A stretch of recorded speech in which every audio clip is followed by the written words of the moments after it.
Overcoming your addiction was never about willpower. It was never complex. It was never hard.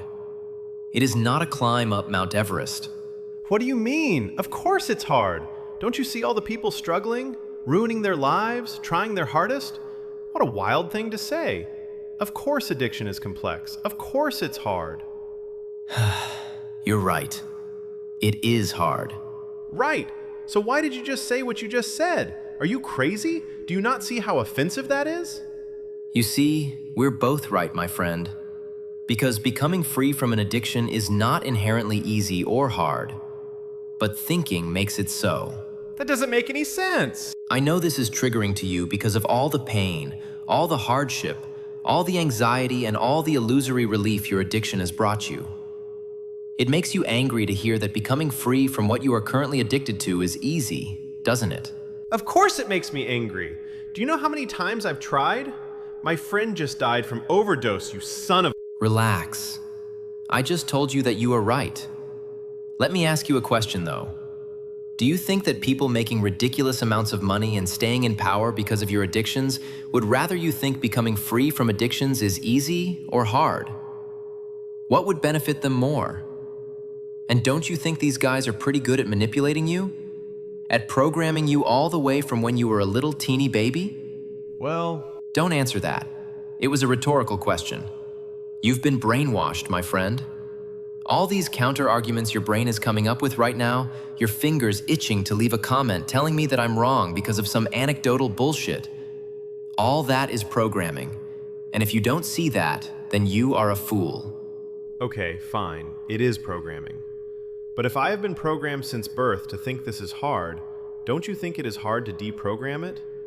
If I am brainwashed to think I need to keep vaping, how could you say that I can just simply become free from the cravings? Absolutely, it can take some time. Doesn't mean it will be hard. It can be enjoyable the moment you make the decision that you are free. The moment you realize that you need nothing to feel good right now. That your goal from this moment is to feel good right now and continue to feel better. Did you forget how powerful your imagination is? Everything that you see was first imagined. Use it. Create the version of yourself in which you are free and step into it. I don't see how the cravings will just dissolve. They're a blessing. They show you exactly what caused the addiction in the first place. So you need to decide if you really want to heal, or you just want to keep switching temporary bandages over what's really going on. Do you want to be free? Permanently? Do you want to feel bliss all the time? Would you like to have a heavenly mindset during this time on Earth? You see, when you create the version of you in which you don't need to smoke to feel normal, you are actually remembering it. There was a time in which you didn't need it to feel bliss, to feel joy, to feel wonder, curiosity. Oh, and now you do? Don't be a fool. Oh, you had a bad childhood?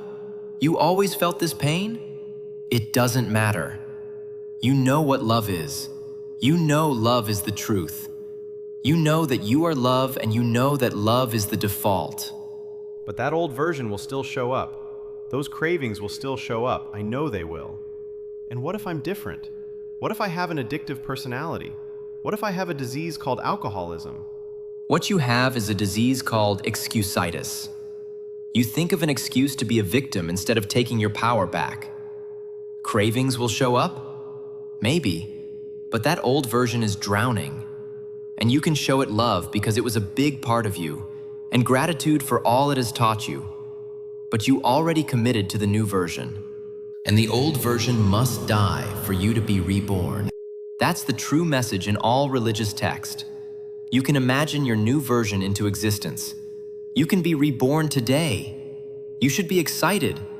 You are stepping into something new and incredible within the multiverse. And it's kind of funny that your old version thought you need to puff on a weird stick from which smoke comes out to feel good right now. That you need alcohol to feel good right now. That you need to keep scrolling through your phone to feel good right now. You are a living miracle.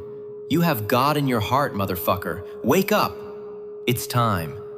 It is time right now to wake up. We are God. You are we.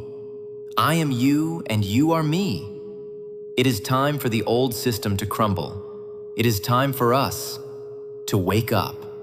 Okay, so how long before the old version dies? Before the old system dies? Maybe it just died.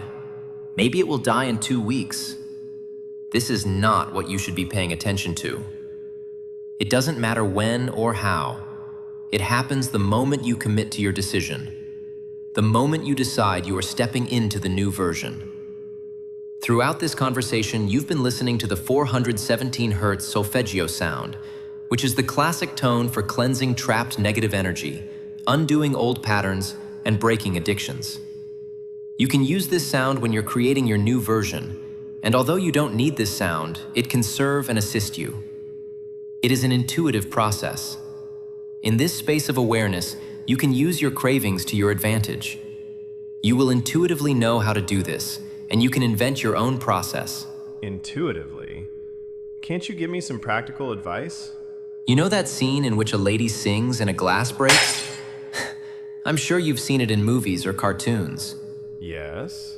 The glass doesn't break because of the volume. The glass breaks because she hit the same frequency in which the glass resided. You see, everything in the universe vibrates. Everything is vibration, and so are your thoughts and feelings. When you think about your cravings, you are effectively tuning into the same frequency that causes them. You are using homeopathy, which simply is the law in which like cures like. You are using the law of similar vibrations to effectively shatter the glass, just like the singing lady, through the law of vibration, which is the ultimate law of the multiverse, superseding any other law.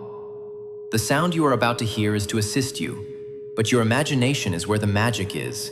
Your thoughts, your vibration, your brain that is the emitter and receiver, your ability as a creator to tune into frequencies as if you were looking for a radio station. That is the magic. That is the placebo. That is the miracle. It is you. It was you all along. Okay, so I just shut up and listen to my intuition? Exactly. It is about 2 inches below your belly button. You are the creator, my friend. You are it.